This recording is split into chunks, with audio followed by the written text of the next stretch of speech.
Welcome to this oral history interview, part of the developing series of interviews focusing on live music venues and experiences on Route 66, centered around Springfield and Greene County, Missouri, and Lebanon and Pulaski County, Missouri. This series is supported in part by a grant from the Route 66 Corridor Preservation Program of the National Park Service. My name is Craig Amason with Missouri State University Libraries. Today's date is March 22nd, 2023. And our special guests today are Bruce Owen and Rich Greene. Bruce has family connections to Nelson Tavern, which was quite a resort back in the day on Route 66 here in Lebanon. And Rich Greene inherited the Wayside Inn, I think I'm correct in saying that, is that right? Which was also a hot spot on Route 66. This interview is taking place in the Route 66 Museum here in Lebanon, Missouri. Thank you, gentlemen, Richard and Bruce, for agreeing to participate in this project and for talking to us. Thank you. First of all, let's start with you. When and where were you born? I was born here in Lebanon, 1947, Okay. September 28th, 1947. And you? I was born in Peoria, Illinois in 1958. Okay. And when did you move to this area? I moved to this area about five years ago, but my dad is originally from this area, and so I had many trips down here throughout my life with my family to visit relatives. Okay. And what brought you here to live 5 years ago? I retired from a car plant. Mm-hmm. Illinois is very expensive. Mm-hmm. My cousin kept trying to talk me into inheriting her property, Mm-hmm.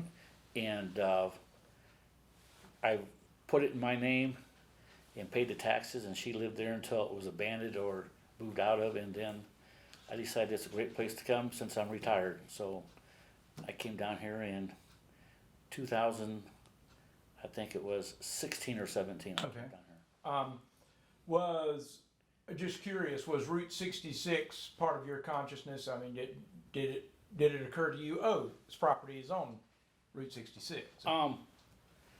I'm a history nut. Uh-huh. I collect a lot of history from where I'm from in Washington, Illinois. Mm-hmm. I tell people down here how this ramp wasn't here and you used to cross the interstate here, and a lot of people got hit because there's a yield sign and you had to stop in the middle and stuff. So I'm interested in the history of it. You know, I knew what Route 66 was, Right. and I seen it really go downhill, and now I see it coming back. So I knew there was something there. Mm-hmm. My future goal is to fix the building back up, put a new roof on it, and put some kind of a business or a couple businesses in there. The Wayside Inn. Yes. Mm-hmm. Right. I'm going to ask a broader question. Bruce, let's start with you. Do you have any idea what the live music scene was like in this area before 1985, let's say, as a cutoff date? In the area around Lebanon? Yeah, around Lebanon. Who had the music? Yeah. If there was going to be live music, where was it going to be? Who was going to be playing? That kind of thing. Oh, there were some taverns around that had some music, Mm-hmm. some light music. There used to be one out, which used to be the Holiday Inn. They had on weekends, I think, and I think there's 2 or 3 others around. Uh-huh. What kind of music was more likely to be played? Loud. I think they mostly played, the rock, the current thing. Pop and rock kind of stuff? Rock type Uh-huh. thing. I think most of them did. Mhm. And of course, there's some that I'm sure played, country. Mm-hmm. Were any of the places, do you remember if any of those places where live music was happening were located on Route 66? Yeah, the 2 that I just mentioned Okay. were on Route 66. They were. And there's another not on the east end of town that was on old Route 66. It was, they had music too. It was on Route 66. You remember the name of that place? No, I don't. Okay. You remember when it closed? Quite a while back, probably Okay. 20 years ago. Probably, Okay. at least, Uh-huh. if not longer. Uh-huh. Okay. And did you mention Holiday Inn? Yes, it was. I think it's Days Inn now. I think it is, but when it was first built, it was a Holiday Inn.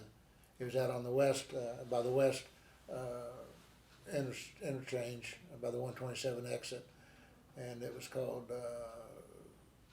gosh, I can't remember the name of it, but it was a Holiday Inn. And was there a lounge in there or Yes, something like yeah, that? It was a lounge, yes. Uh-huh. yes. And they had live music? Uh-huh. Uh-huh. Now, way back, they had some concerts, I think, of course, this is before I was even born, in a park. They had music in one of the Lebanon parks. Outside Yes. concerts? Yes. Uh-huh. And were they on 66? No, they weren't on, but How far away were they from 66? probably half, 3/4 of a mile. Okay, all right. Because we're also interested in the corridor, as it were, because this is a corridor program. So we're interested in things that happen within close proximity to Route Right, 66. okay. Because just because you were if you were traveling on Route 66, it doesn't mean that you would restrict yourself to, I got to stay right here at the curb, you know. Right. If there was something going on 2 blocks away, Right, you know, yeah, you'd yeah, go. yeah. Your grandparents owned and operated Nelson Tavern, is that correct? Yes, And you were a child yes, when they were operating it. It was at the corner of 66 and Highway 5. Yes. Is that correct? yes. Do you have any memories of what the place looked like? Yeah, I remember it. I remember the station, which is what they started with, and then they had a camp with tents and then cabins after that.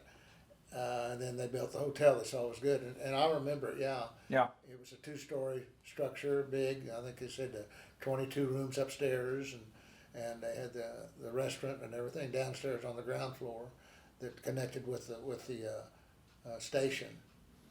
And he was big, and gardens had a big pond outside and fountains and lots of flowers and shrubs and things like Yeah, that. tell us about that fountain because that's kind of famous. Yeah, well, the one that you're probably thinking of was at the Dream Village across the street. Across the street, Yes, yeah. it was brought from the 33 World Fair, I think. But this one was, it squirted up, but I don't know, it didn't do as much as the one across the street at the Dream Village. It changed, played music and changed lights. And, Played music and changed Yeah, light. So there were lights shining on. yeah. That must have been pretty Oh, it was spectacular. something. It was something. Yeah. People came from every place to see it. I bet they did. Yeah. They really did. Do you recall if there was live music at the tavern at all? I don't remember. I do have an article of a local band played there one time, but I don't remember it. Uh-huh. And nobody has any information on that except what we get. Right, we get right. out of the magazine. If was there any form of entertainment provided there for their guests at all that you remember? They had phonographs. I don't remember anything other, I really don't remember the phonograph, but I just, I remember hearing people talk about it and everything. But, they had one thing that my mom, I remember her telling about, and I have it, it's a thing, I guess it's entertaining. It looked like 2 doorknobs on a little coin-operated machine. You put your penny in it and turn one knob, and this was a ground, and it was hooked to a battery. And it had a little gauge going on, and then it shocked you. The more you turn it. Oh, it shocked you? Yeah, the more you turn it, the more it shocked you. And she said, I remember her talking about that. I guess that's entertainment. Wow. Yeah, That's fascinating. I've never even heard of anything I almost like that. brought it. Yeah. Next time. That's great. How was the Nelson Tavern different than other tourist spots in the area, do you think? Served great food. My grandmother took care of the kitchen, the cooking, the menus, and all that. They always had fresh cut meats. They grew their own vegetables. They grew their own fruits. They served it fresh every time. Just good service. It was the spot. Yeah. They used to call it Nelsonville instead of Lebanon. Right. I've seen reference to Yeah. that. I've also seen reference, may have been what you were talking about, a photograph taken in the late 30s in the tavern dining room of the Lebanon dance band. Yeah, that's the same. That was yeah. there. Is that photograph? Do you think was that some? You can speculate.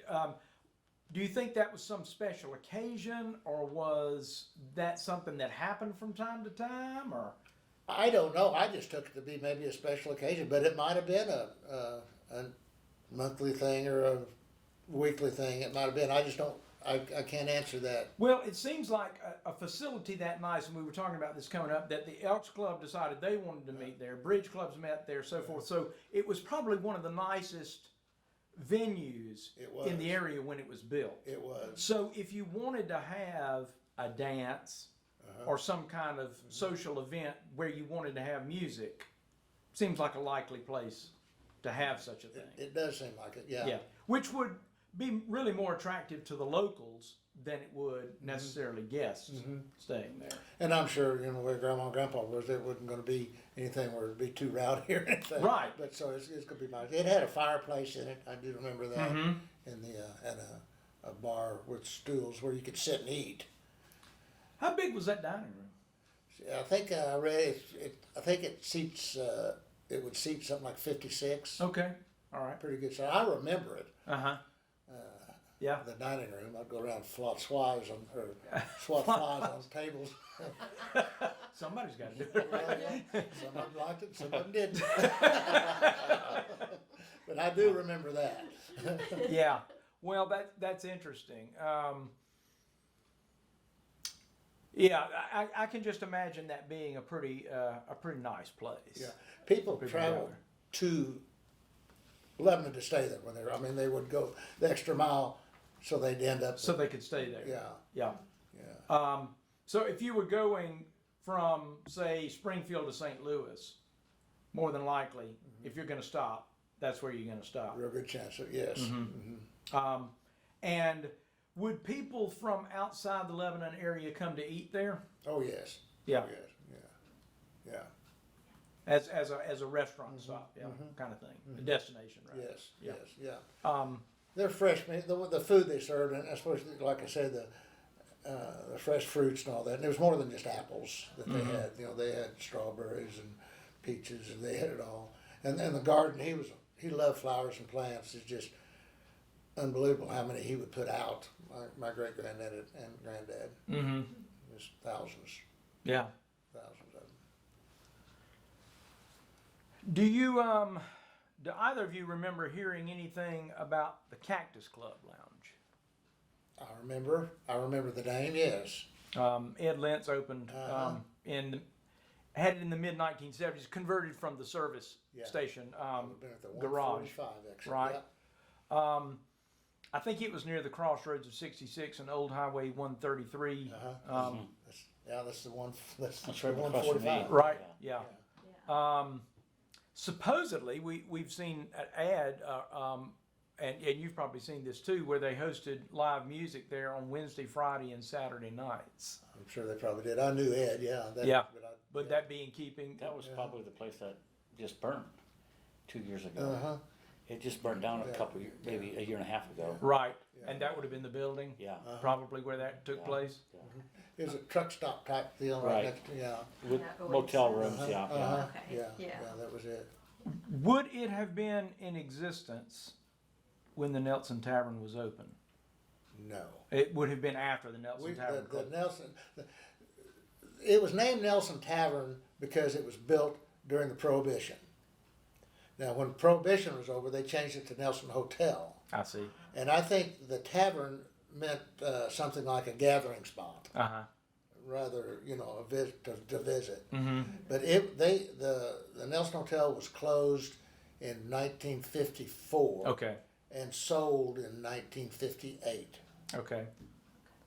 And do you have any idea what it became in 58? Consumers Food Market. Okay. Grocery store. Okay, the grocery store. Supermarket or whatever you want to call it. So we have the Cactus Club Lounge had music. Several other places you talked about had music, most likely, like the Holiday Inn. Do you ever remember hearing stories about any famous musicians who came here to perform or stay here? Not here in Lebanon. No. Pearl Bailey was the only person that has come up in our research that possibly studied here. Pearl Bailey. No. And that would have been obviously after the Green Book years. So I don't know, but that's the only person I've heard of. We have plenty of bandits stay here. Yeah, I know that. Jesse James. And Right. Musicians, don't know. Might have been too scared to stay. Might have been. So if groups were singing or playing here, performing here, they're probably from this area. They probably would have been from this area. You Probably, think? yeah, I think that's safe to say. Yeah. That's not uncommon. Right. By the way. Well, this excuse me for Yeah. interrupting. The group that you mentioned that played at the local band at Right, the hotel. right. I know the name of one of those. Webb Waterman. I knew him. And local. Yes. Right. So but I think the article I read said that they were a local group, but most of them wouldn't have been too far away. Right. What about describe the people that came to stay in these places in Lebanon, including the tavern? Just a cross section of the population, or what do you think? That'd be lots of different professions and people. I remember one time, maybe I shouldn't say this, but we were at my grandma's house for Thanksgiving or a dinner or something, and I opened one of the drawers looking for a silverware or something, and there's a pistol laying there. And I said, "Grandma, what's this?" And she said, "Oh, that old revolver." And the story was that she told us was that one of their people that stayed with them a long time, or several times, was supposed to have been an FBI or a law official of some sort, and he didn't have any money. And he said, "I'm going to leave my service revolver. Here's collateral, and I'll pay you the next time I come through." He never came back. So that's one kind of person to stay there. No, they were nice rooms. They had hot and cold running water, and some of the rooms nice for back then. Some of the rooms had their own private bathroom, and there was two other bathrooms upstairs, I believe, and they had steam heat. So that would have been. I'm sure that would have pulled a pretty good clientele or whatever. How were the rates compared to what you normally find on 66? Do you think? You think it was a high rent place, or do you think it was? Well, I don't imagine it would have been the low rent. Right. I don't know. But they were very fair people. So I mean, and he was there for a service. They spent time there, and they greeted everybody as they came in. They tell me, and the busy season, Grandma and Grandpa stayed there instead of going home because of things she did. But I would think it would have been a fair rate. It wouldn't have been the cheapest by any means, but middle ground. Probably so. Yeah, right. Probably so. Well, let's move to the Wayside Inn, Richard. We have heard reports that there was live music at the Wayside Inn. You obviously wouldn't know that because you weren't here, but if you heard anything about that. I don't have any pictures to show famous people there, but the Ed Lentz, who started the place across the road, when they made the truck stop up the road about, I don't know, less than 1/8 of a mile, and they put a ramp onto 44, built a new gas station up there, Right. and restaurant. It was no longer, they didn't serve alcohol or nothing, but famous people came through there going to Branson. And my aunt would go up there all the time and eat. And she had a little golf cart. Sometimes she'd drive up there. A couple big dogs they put on the back, and they were so impressed with these big dogs. Sitting on the back of the golf cart, they always come up and talk to her, see what she's doing. She'd go in there and eat, and these dogs would be out there sitting on the back of this golf cart. Then she'd put some old faded artificial flowers in the front where you're supposed to put your drinks. And it looked really In the hilarious. golf cart? Yeah, on a golf cart. And so a lot of people from out of town would ask her how old she was and like to take a picture of her. And she could talk to everybody. That's great. Well, she claimed she met Willie Jennings over there, and he's came over to her place a couple times. she's met. I don't know if she met Willie Nelson over there, or met him in Illinois at the first Farm Aid concert they had in Champaign.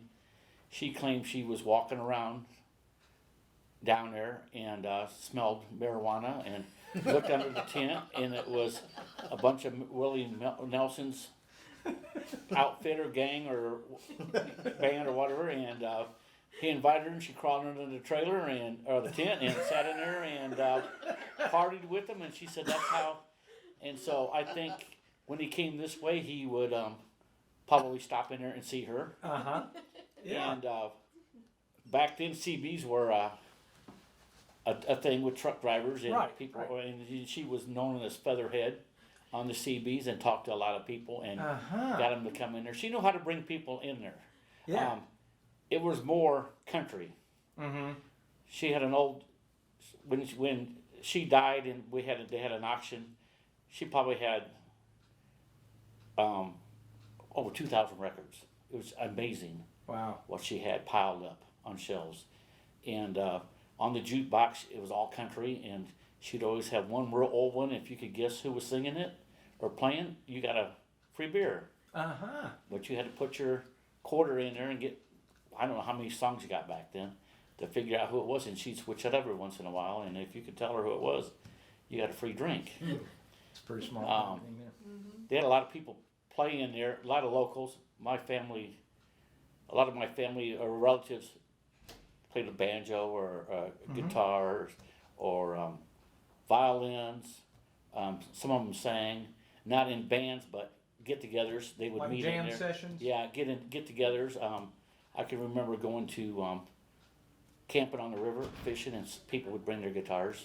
Sure. Sit around the fire down there, but they played music up there. At the Wayside? Yeah, and it was more country. My Elva Henson, who ran it or owned it, her dad was a real old timer, and back then I can remember as really he thought if you were a man you had long hair that someone should hold you down and cut your hair off, or you should be in jail. That's just what he believed. Sure. And so it was loud, but it was all older stuff. And but I couldn't tell you who all came through there and who all stayed out there. They didn't rent any rooms out. People could have stayed out there in the parking lot in their campers or their RVs or something, at one time. But I don't have any proof of that. You guys are like 10 years behind. Yeah. You should have came here 10 years ago. Right. Because people got all these memories aren't very, far along anymore. I mean, they're gone. Yeah, sure. Maybe the old barber shop in town or the old jeweler might have something to tell you. But So just for the sake of this interview, the Wayside Inn wasn't really an inn in the traditional sense. it was mostly a place to drink, and it had pizzas. I think a few hamburgers and stuff. It had the typical bar back then: shuffleboard, pool tables, bowling machines, jude boxes, and other stuff. It got a little rowdy. They like to have turkey shoots and target practice out back, and people can tell me how they used to. The trees are a lot higher now, but they across. It's kind of up high, and there's a bluff that kind of looks down, and there's a old cement silo down there. And they used to tell me how they used to sit out there with their rifles, and you could aim at that silo, and you couldn't see exactly where you were aiming at. You would hit, but you could see the concrete shatter off of the bullet had the bullet had hit it, and it was quite a ways. Some of them were. It was close to 3/4 of a mile down there. Oh my gosh! And they would do that just. Entertainment. Yeah, but yeah, they had guns, and they had played poker in the back room, and some people in town who didn't want no one to know they were in there would stand there late at night, and they would go out the back door, and it would close down, but they still had their poker room in the back going. Was there any kind of stage in there at all? None. Nothing. None. Yeah. No. So if they played, they either just gathered around in no chairs stage. or whatever. And there was supposed to be no hard liquor served there either, but people brought it. And when I cleaned it up, you could take a 5-gallon bucket, walk around the building in the weeds, and fill up a bucket, 5-bottle Liquor whiskey bottles. bottles, and dumping in the dumpster. Right. That went for a year and a half, picking up broken glass and stuff like that. But she's very entertaining. So who knows who came through there? Yeah. You Yeah. know? But That's fascinating. but I know they had people with guitars, probably mostly local people or relatives, playing there. So there's a good possibility that people traveling on 66 that traveled routinely on the highway probably would have known about that place. Oh yeah, Yeah, and stopped. yeah. Yeah. And I think Branson brought a lot of them through the area. And the location where Missouri is on the map, Yep. and Route 66, Yep. it's a prime back and forth travel spot for everybody. Right. So, and everybody had to stop somewhere. Sure. you know.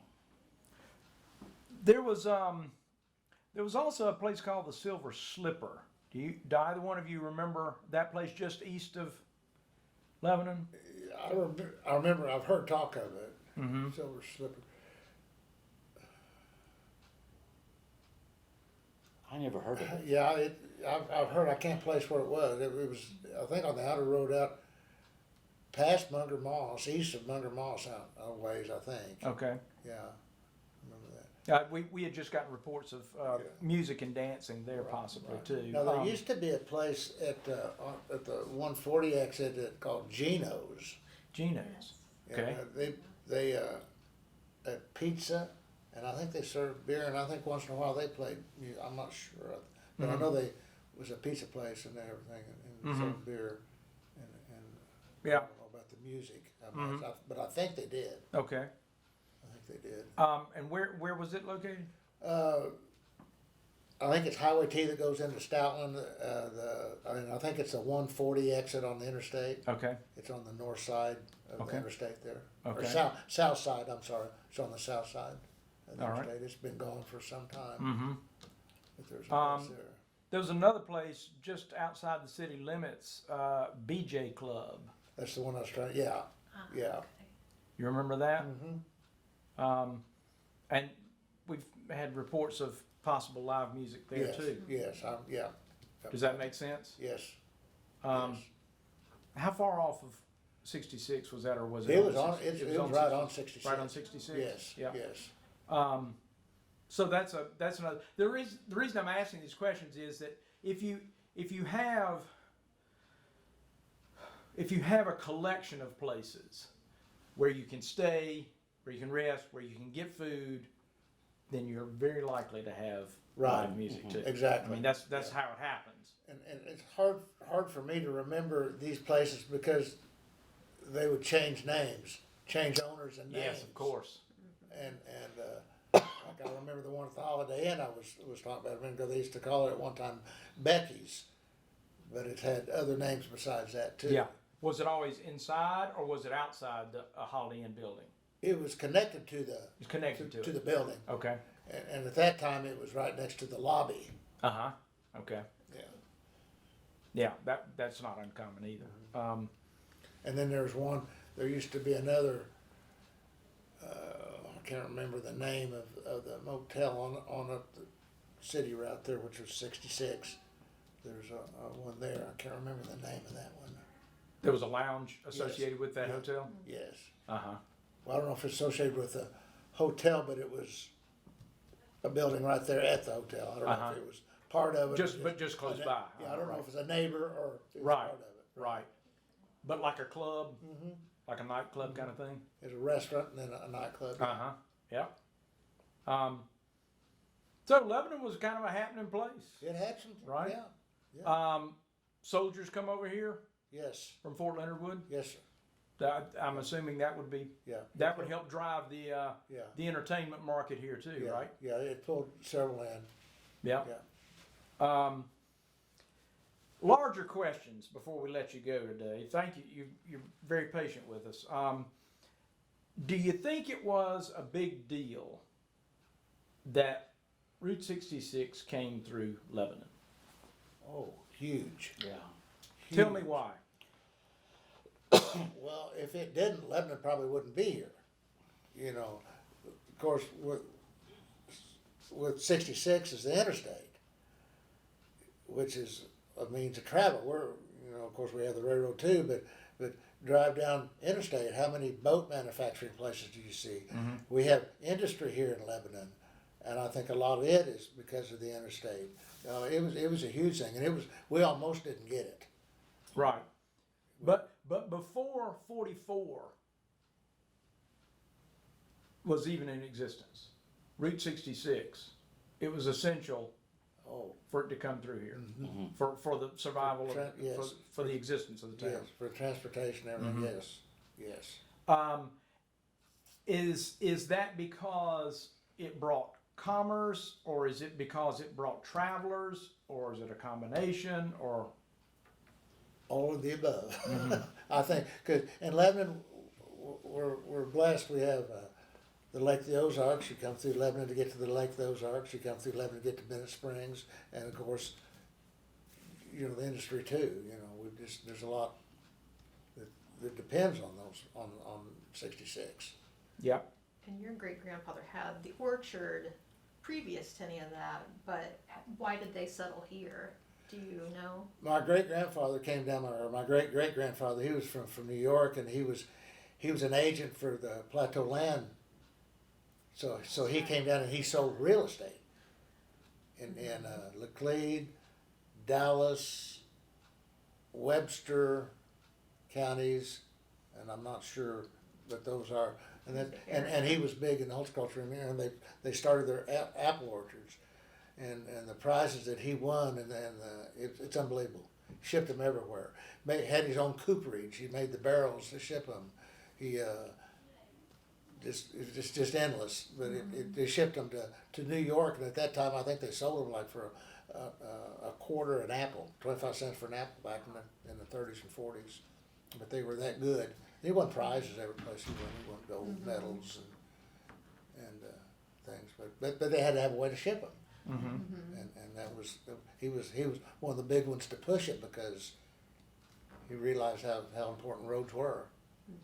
So Right, and roads that connect major cities. Yes, sir. Connect to major cities. Yes, sir. I mean, it wouldn't have mattered if 66 came through but wasn't connected to St. Louis and Springfield. That's right. Yeah. Yeah.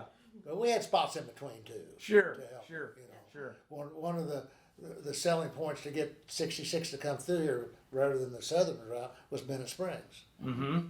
They showed a picture of a little real young girl with a big trout, you know, in Jeff City when they went in. That's part of the reason it brought them. But it was good. Yes. And it's good now. Yes, sir. Yes, Because it's bringing tourists back to yes, Lebanon, because you've got a museum here. Yeah, and like, you know, we have one to be proud of. And it's like I told you, we were visiting a minute ago, there's one Route 66 in the world. Yes. And it's right here. It is right here. Lots and lots of history. And the people that come through here, it's not just the people from the United States. It brings them from overseas and just from everywhere. Sure. We were working on the Camp Joy cabin and at our park here, and people came through, and some of them couldn't hardly speak English, but they were traveling 66, and a lot of them were 20s, in their 20s, or just young people. So it's I talked to some that would fly into Chicago, and they would rent a Corvette or a Harley Davidson groups, and they would go to LA, and certain spots they had to stay. It was in their tourist package. Right. They do it every year. They said it's a big thing in England to come over here and Of course. take 2 weeks off and go. You know, Yeah. rent it and leave it in California, and then someone takes it back. Yeah. Yeah. Harleys or a Corvette. Yeah. It's a big thing. Yeah, and they had vintage car dealer in Chicago that rented vintage cars, older model cars, to drive it. And you had, well, Carl Cohn's is one place you had to stop along the way to have the car checked over, make sure it was still good enough to make the trip. That's a great But idea. it's, I'm curious. Do you ever get people? They'd be on up in age to stop in the museum who may have traveled Route 66 when it was still Route 66. oh, I'm sure. Yeah. I'm sure of it. I'm Yeah. sure of it. Yeah, we 2 years ago, I think it was, we had every state in the United States had signed our book, with the exception of Connecticut. Mm-hmm. And over, lots of countries overseas. Sure, Sure. sure. 2 years ago, Russia was the biggest foreign How about that? country to sign the book. How about that? Yeah. I would not have thought that. Yeah, Huh. it was a surprise. Yeah. It was We've been talking about businesses that were located directly on the highway. Do you think they had, especially tourist businesses with cabins and restaurants and that sort of thing, do you think they had an advantage over those that were located a half a mile north? Oh, sure, I think so. Yep. I think so. The Spears, when they put in Camp Joy, they came down and actually sat on Route 66 and counted cars. And that's how they decided where to put Camp Joy. Uh-huh. So, I don't think they left Route 66 to go count. I think they were pretty sure that they're going to get their business from the traffic on Route 66. Right. And some businesses actually had to move occasionally when the trajectory of the highway moved. Correct. That so if you're willing to take the expense of doing that, that means something. Sure. Right. Sure. Yeah.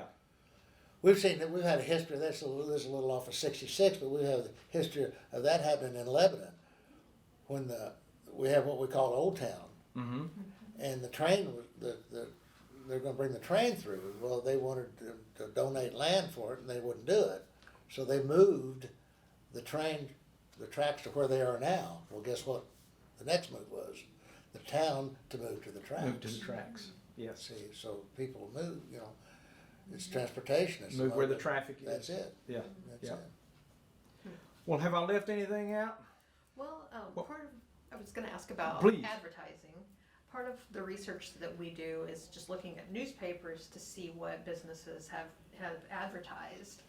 And I don't find a lot of advertisements for Lebanon. Do you think that they were marketing a different way? Was it more of like flyers? You mean the people on 66? Well, to the businesses, to the people on 66, but also to the businesses, to the people in town. Was it just not so much of a newspaper advertisement for the locals, or? I see that today too. I don't see a lot of businesses in Lebanon going overboard in advertising. Okay. I don't see that today Yeah. even, Mm-hmm. I still don't I don't know if it's because of the lack of newspapers. Computer. Yeah, it's internet now. Sure, yeah. But back then they used a lot of billboards. Okay. A lot of or- billboards were used back then, and fancy signs lit up at night, like the Munger most. If you go down there at night, you'll see. Oh, But, that's classic, yeah. We were talking about that coming up, and I'm just wondering the same with, although I was talking about music venues, but I didn't think about it in terms of like places to stay. If, like the tavern, if it had such a reputation, and they were probably getting the traffic they needed and the guests they needed, why would you spend money to advertise You're right there. if you're getting all the people you need? And so, I don't know, that's a certain group. I don't know if you really know him, but word of mouth. Mm-hmm. Sure. when you're on a main road, Yeah. it's gonna. Yeah. You can see it, so you Right, just stopped right. in, so. And yeah. billboard advertising would have been Yeah. very effective, Yeah. I would think. Mm-hmm. Just as it is now. I mean, I know where that candy store is, for heaven's sake. Oh yeah. There's I know where that candy 60 store signs. is. Yeah. But they use barns, I mean, roofs of barns, Yeah. sides of barns. yeah, Yeah. They mean- do a little bit yet today, but yeah. use the guy's barn down the road and give him some money and put your Yeah. sign on there. That Rock was- City that was- made a huge. Yeah. That's when they were going through the beautification thing where they wouldn't give They get permission away for from that. billboards. Mail Pouch used to advertise a lot on that Yeah. too. Makes sense. Yeah, a lot of it. Yeah. Yeah. But like today, like I say, the computer is, Sure. Is- if you Oh, know, yeah. if you know how to use it, but I don't. But, Anything else that you can think of? I can't think of anything right now. Anything we missed that you wanted to cover? You're welcome You to got- call me whenever you want. You've All done right, yeah. Okay. an outstanding job. She may very well Yeah. do that because, as we Thank you said, so much. both yeah. of Thank you. Yeah. Thank you. Thank Yeah. you. This has been You very make fun. it easy. Well, you're very kind to let us take up your time, so Actually, we appreciate it.